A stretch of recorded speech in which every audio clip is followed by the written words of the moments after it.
Welcome everybody to podcast number 330. No, 430. What? Why is that so hard for me? Okay, welcome everybody to podcast 430. Stay with it. Wait. No. We're gonna should I re-record this? Okay, maybe not. But anyway, now we're gonna talk tonight about a really being in sync. So stay with us. This is the Elevate Construction Podcast, delivering remarkable content for workers, leaders, and companies in construction wanting to take their next step. Get ready to step out of your comfort zone with Jason Schroeder as he encourages you to do better, live a remarkable life, and expect more. Let's go. Welcome everybody. I hope you're doing well. I've been a little bit off of my normal script with the podcast, but I'm trying to, not trying, I don't try, I just do, but I'm doing everything I can to keep up. But I have the best podcast episode on the earth ever, and I'm ready to share it with you right now. So there's a concept that we learned in Germany that pointed towards the concept pointed towards preparing and doing quality work in a tacted system before the start of the next tact time, instead of moving work activities forward into the queue in a pull system. So I've made it known that something I recently learned was that in Japan, Taiichi Ohno had the car production on a tact time system and everything else pulled to it. So when we talk about pull and the concepts of pull in construction, we have it way wrong. We don't start with pull. It would be like if in manufacturing, we were like, okay, if you want to make a manufacturing plant for cars, let's go ahead and talk first about how to assemble the motors and bring them to the line. And that's all we ever talked about.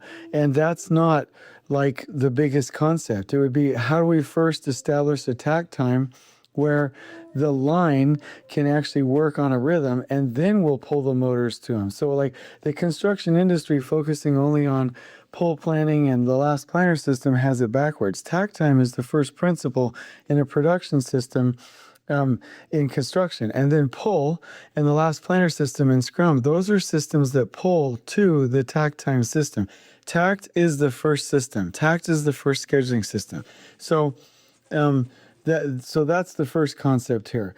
The other one is that when I did the simulation with Janosch and Marco in Germany, they had reinforced the concept that I had accidentally learned in the United States, which is that if you're on a rhythm, then instead of moving those activities forward, then you would spend more time QCing and preparing the next work to start in the next tact time. So if you're on a 5-day tact time, if the previous tact wagon work packages and work steps were finished on a Wednesday or a Thursday, instead of moving next week's activity into Friday or Thursday, instead of doing that, you finish the work and do a really good job, and you prepare the work for next week so it hits on a rhythm with flow. And then I was like, wow, this is such a neat concept. How do I explain this? And then it hit me that I can explain this with a, what do they call it, an improv activity that I learned at church. And so let me tell you the activity. And so what you do is you get in teams, and you have to, or you get to rather, look at one of your partners in the circle or in the square or whatever, and clap. And when you clap in sync with the other person. And then you go around and the other person will turn and clap with the other person. And turn and clap, turn and clap, turn and clap. Then there's a part where when you're clapping, somebody can double clap and then switch it back around to the other side. And so this is really hard for a lot of teams, and people struggle with it. Now, there's a couple of observations that make this a really neat way to explain the concept, in my opinion. Okay, first of all, people are so focused on the task of clapping that they don't look at their partner in the eyes and get in sync. Okay, so that's number one. The other one is if you're in a square, like there's 4 people, people will just look to the left and to the right, and they won't look at the opposite person on the diagonal to get the rhythm. So they're not focused on the takt time. So in order to get people to get in sync with each other, they have to stop focusing on the tasks and start focusing on the people and getting in sync and getting in rhythm, and they have to look at the whole system. And I'm like, what a beautiful way to explain takt, right? And the preparation that we have to do. So when we're doing this clapping game, people are like, oh, my task is to clap and then pass on a clap, clap and pass on a clap. They'll do it at random. It'll be too quick sometimes, it'll be too slow, and it's like, did I check the box and pass the clap, yes or no? But it's all out of sync, it's all out of rhythm. Only, like I said, when they start looking at the other human beings in their eyes and feeling their energy and helping them to succeed, does the team start to actually win. And so when you're looking at somebody else, it's like a relay race. Just like if you're passing a baton, like Niklas Modig always says, right? As you see somebody turn, you can anticipate when they're going to hand you over that clap. And then when you look left, the person that's receiving it was looking at you and anticipating and supporting you and really looking towards the support part instead of just being focused on the task. And so most scheduling systems, actually all scheduling systems that aren't takt, will push work. They call it pull, but in a main production system in construction, if it's not a takted system and it's a pull system, most of the time you end up pushing. You have to have a main takted system and pull everything else to it. That's how the systems work. So really, if you think about it, our contractors on the project sites have been only focused on their tasks. I get into an area, I do my drywall, I go to the next area. I get into my area, I do my drywall, I go into the next area. There isn't any anticipation. We're not looking at the teams, we're looking at the tasks. If we were to look at the teams and pass the clap, quote unquote, in construction to our other partners before and behind us, then what we would do is we would do everything to QC our stuff and make work ready and also prepare the work so that we could be on time, right? Just like in the clapping game, when people were focusing on just the claps and the tasks, they were being selfish and they weren't anticipating anything. Once you start focusing on the human beings, you are looking at the rhythm and you are anticipating when they're going to move to you in support of their activity. Could you imagine contractors that finished their work as they go and treated the customers or the people behind them as customers? Could you imagine contractors knowing that they're going to start into a next takt time and preparing their work and QCing to make sure that they are done and staging their materials and cleaning the area and doing a better job of coordinating and preparing for quality, anticipating where they're going to be, and then anticipating who's going to be behind them? The other thing that I would say let me go back to the so let me just close this out, right? So contractors, trades, foremen, and foremen that need to take care of each other in the last planner system should help other trades, anticipate needs, set up the areas for others like their customers, work as a team, and create flow. And flow is not created when we only focus on the activities. It comes when you focus and you anticipate each other and the support of each other as teams. And so that is the key there. When I did the simulation with Marco and Janosch, one of the interesting things that happened when Spencer and Felipe and I were playing the simulation, we first had too small of batch sizes. That was mostly my fault. And we had too small of a takt time. So we were bumping on top of each other and we had no flow. Then when Janosch calculated it and we went from like 38 areas to like 6 areas, then we had enough time and space actually to go do the work. And interesting things started happening. So if I was like installing joists and I was behind Felipe and ahead of Spencer, okay, I would get done with my joists and we had 40 seconds on the takt time. And there was probably 5 to 10 seconds, 5 to 7 seconds left. Instead of pushing into their areas like we would normally do in most pull systems, I focused on staging, and all of us did actually. I focused on staging materials. And actually, in the game, I staged materials for the person behind me. And I know that people are like, yeah, that would never happen with trade partners. Okay, fine. But I staged materials in my area for the person behind me. I QC'd the work. I straightened everything to make sure it was installed right. And then I prepared my materials for the next area, and I really got a plan for what I was doing. That creates flow. And so in the past, I was like, okay, here's what stops flow: interruptions that slow us down. And I never cued in on the fact that here's what speeds up flow is utilizing the space between takt times, the buffers, for preparation and quality. And so if pushing and delays, starts and stops, slow down a production system, then the proper use of buffers with quality and preparation speed it up. So you cannot run a tacted system. You cannot run any scheduling system. You cannot run any production system where all of your activities are back to back. It will not work. You will not create flow. If you want to know an indicator of whether or not you have flow, one of the biggest indicators is there a reasonable amount of buffer time between the two activities to where the completing activity can QC and actually finish as they go and demobilize? And do they have enough time to prepare their work, their materials, their quality checklist, their people, their training, their layout, their space, their mental preparation, their equipment, everything for the next takt time with a large enough buffer to where they can do those things, but not too large to where they're wasting time? And so this is what I call being in sync. Are we preparing materials before we hit the takt time? Or are we doing it the first day of, which is not smart? Are we helping other trades with their materials, or at least by cleaning up the areas behind us and demobilizing? Are we anticipating needs? Are we making sure that if somebody needs to hit on a certain date on the takt time, that we're supporting each other's trades? Are we helping to set things up for others? Are we setting things up ourselves? Are we doing final inspections and full punch list in areas before we demobilize? Are we cleaning and sweeping the areas? Are we moving our gang boxes out of there? Are we making sure that all the points of connection are done? Are we looking at their work? Are we walking with them? Are we working as a team?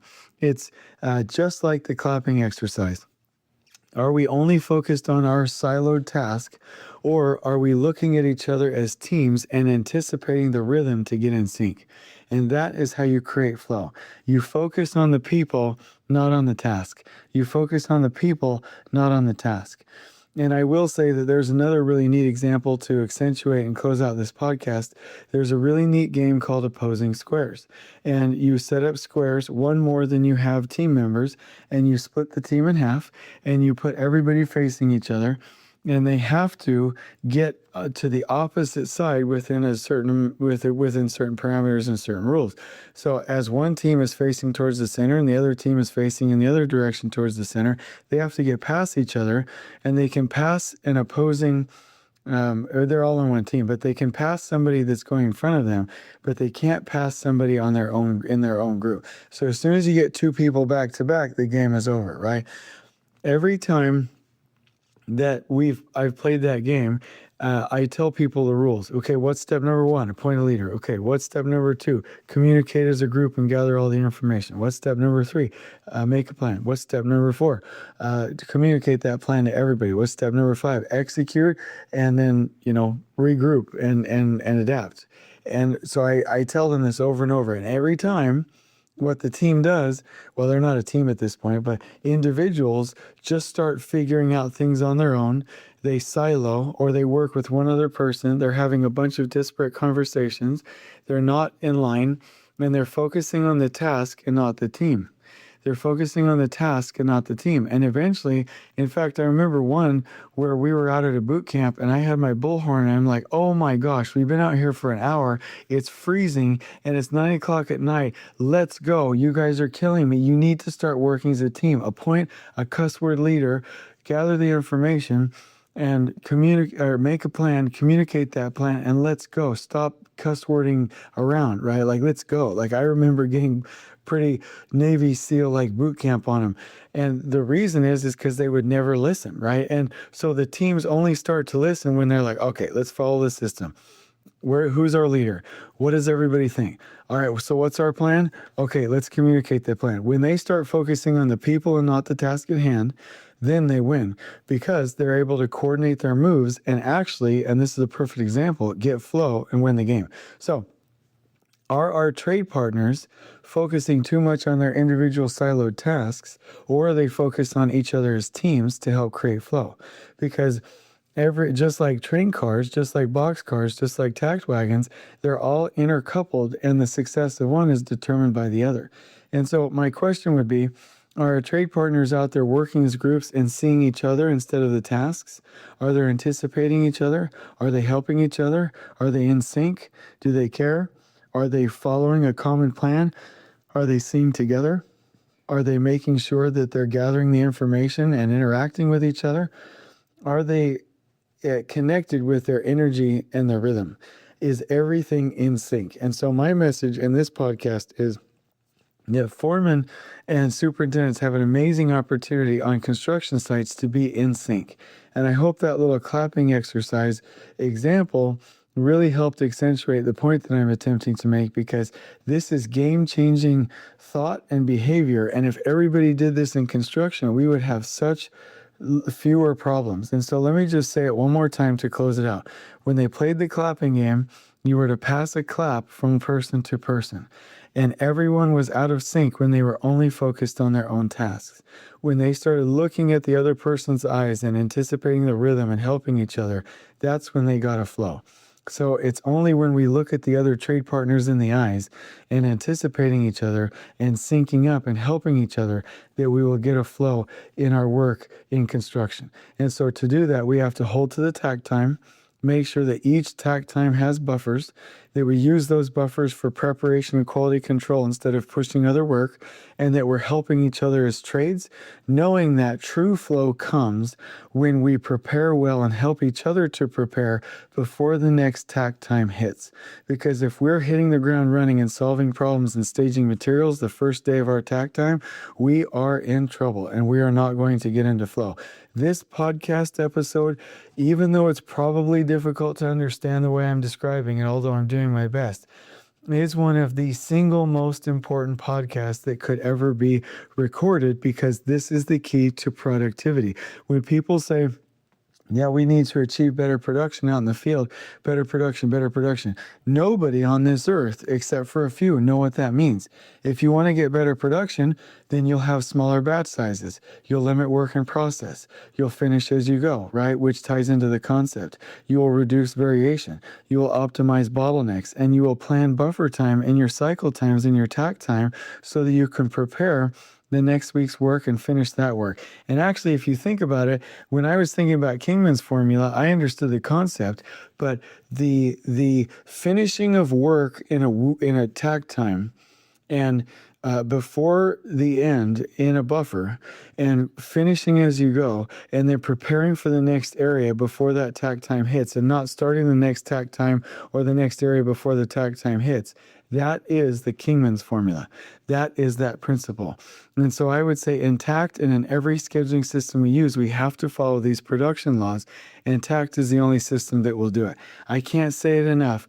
The CPM, to this day, I can find no redeeming qualities in it. The only redeeming quality is you can put in thousands of activities into a complex network and have the database track it and keep track of dates, which is a lot easier. It's harder to create a takt plan and to align the Excel sheets or the takt plans in a software, but it is the only way to have a true builder schedule and to finish on time.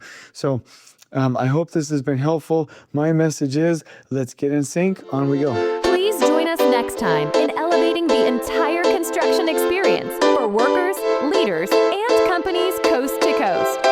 If you're enjoying the show, please feel free to share with your construction colleagues and help us spread the word by rating, subscribing, and leaving a review on your preferred